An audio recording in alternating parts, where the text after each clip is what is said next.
ಎಲ್ರಿಗೂ ನಮಸ್ಕಾರ. ಈ ವಿದ್ಯೆಗೂ ವಿವೇಕಕ್ಕೂ ಒಂದು ಸಣ್ಣ ವ್ಯತ್ಯಾಸ ಇದೆ. ಇದು ಏನಕ್ಕೆ ಹೇಳ್ತಾ ಇದ್ದೀನಿ ಅಂದರೆ, ಮೊನ್ನೆ ಡೆಲ್ಲಿ ಹೈಕೋರ್ಟ್ ಒಂದು ತೀರ್ಪು ಕೊಟ್ಟಿದೆ, ಈ ಬೀದಿ ನಾಯಿಗಳನ್ನೆಲ್ಲ ಹಿಡಿಬೇಕು ಅಂತ. ಇಲ್ಲಿ ಈ ತೀರ್ಪನ್ನು ಕೊಟ್ಟಿರೋದು ವಿದ್ಯಾವಂತರು, ಆದರೆ ಎಲ್ಲೋ ಸ್ವಲ್ಪ ಅವ್ರಿಗೆ ವಿವೇಕ ಕಡಿಮೆ ಇತ್ತು ಅನಿಸುತ್ತೆ. ಅಕಸ್ಮಾತ್ ಈ ಬೀದಿ ನಾಯಿನೆಲ್ಲ ಹಿಡಿದ್ರೆ ಏನಾಗುತ್ತೆ ಅಂತ ಹೇಳ್ತೀನಿ, ಕೇಳಿಸ್ಕೊಳ್ಳಿ. ಈ ಮೋರಿಗಳಲ್ಲಿ, ಬಿಲಗಳಲ್ಲಿ, ಪೊದೆಗಳಲ್ಲಿ ಹಾವು ಚೀಲಗಳು ಓದ್ಕೊಂಡಿರುತ್ತವೆ. ಅವು ಅಷ್ಟೊಂದು ಆಚೆ ಬರಲ್ಲ. ಏನಕ್ಕೆ ಅಂದರೆ ನಾಯಿಗಳು ಹೆದರ್ಕೊಂಡು.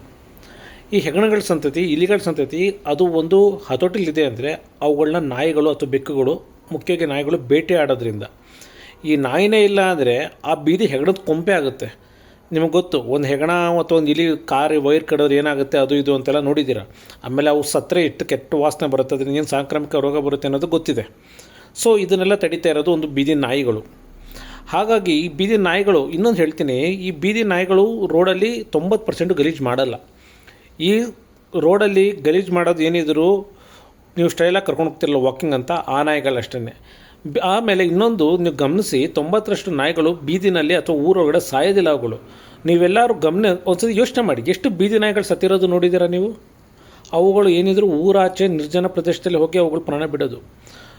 ಆಮೇಲೆ ಬೀದಿಗೆ ಯಾರು ಹೊಸಬ್ರು ಬಂದರೆ ಈ ಬೀದಿ ನಾಯಿಗಳು ಒಂಥರ ಬೊಗಳುತ್ತವೆ, ಹೆದರಿಸುತ್ತವೆ, ಆದರೆ ಎಲ್ಲರೂ ಅಲ್ಲ. ಆಮೇಲೆ ನಾಯಿಗಳು ಏನಾದ್ರು ರಾತ್ರಿ ಹೊತ್ತು ಜೋರಾಗಿ ಬೊಗಳ್ತಾ ಇದೆ ಅಂದರೆ ಯಾರೋ ಕಳ್ಳ ಬಂದಿದ್ದಾನೆ ಅಥವಾ ಏನೇನೋ ಅಂತ, ಇನ್ಯಾರೋ ಬಂದಿದ್ದಾರೆ ಅಂತಲೇ ಅರ್ಥ.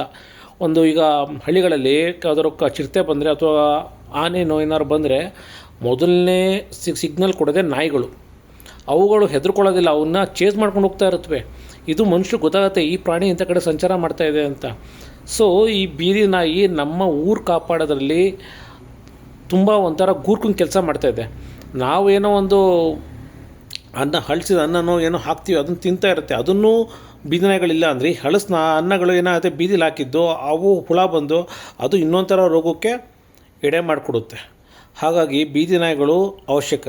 ಈಗ ತುಂಬ ಕಂಪ್ಲೇಂಟ್ ಇದೆ, ಏನಾದರೂ ಬೀದಿ ನಾಯಿಗಳು ಕಚ್ಚುತ್ತವೆ ಮಾಡುತ್ತವೆ ಅಂತ. ಅದರಲ್ಲಿ ಎರಡಿದೆ, ಅದಕ್ಕೆ ಕಲ್ಲೊಡೆಯೋದು, ಅವಕ್ಕೇನೋ ಮಾಡೋದು. ಆಮೇಲೆ ಒಂದು ನಮ್ಮೂರಲ್ಲಿ ನಾನು ಕಂಡಾಗಿ ಎಷ್ಟೋ ಬೀದಿ ನಾಯಿಗಳಿಗೆ ಒಂದು ಅನ್ನ ಹಾಕೋರು. ಅವು ಸಂಜೆ ಆದರೂ ಅವ್ರು ಊಟ ಮಾಡೋ ಟೈಮಲ್ಲಿ ಇನ್ನೇನು 9:30 ಊಟ ಮಾಡಿ ಮುಗಿಸ್ತಾರೆ ಅಂದರೆ ಮನೆ ಮುಂದೆ ಬಂದು ನಿಂತಿರೋ. ಹಾಗಾದ್ರೆ ಅದು ಯಾವತ್ತೂ ಕಷ್ಟ ಇರಲಿಲ್ಲ. ಈ ಒಂದು ಸಂವಹನ ನಮ್ಮ ಪಟ್ಟಣಗಳಲ್ಲಿ ಕಡಿಮೆ ಆಗಿರೋದ್ರಿಂದ ಆ ಒಂದು ಕಚ್ಚೋದಿರ್ಬೋದು, ಮತ್ತೊಂದು ಹೆಚ್ಚಾಗ್ತಾಯಿದೆ. ಈ ಆನೆಗಳು ತುಣಿಯುತ್ತವೆ, ಹಾಗಾದ್ಮೇಲೆ ಎಲ್ಲ ಆನೆಗಳು ಹಿಡಿಯಲ್ವಲ್ಲ, ತುಣಿಯಾನೆ ಹಿಡಿತೀರ. ಹಾಗೆ ಕಚ್ಚಾ ನಾಯಿ ಇದ್ದರೆ ಕಚ್ಚಾ ನಾಯಿನ ಹಿಡೀರಿ, ಅದನ್ನು ಬೇರೆ ಕಡೆ ಸ್ಥಳಾಂತರ ಮಾಡಿ. ಎಲ್ಲ ಬೀದಿ ನಾಯಿಗಳನ್ನು ಹಿಡಿಯೋದು ಅಂತ ಏನು ಆದೇಶ ಕೊಟ್ಟಿದ್ದಾರೆ ಅದು ಮೂರ್ಖತನದ್ದು.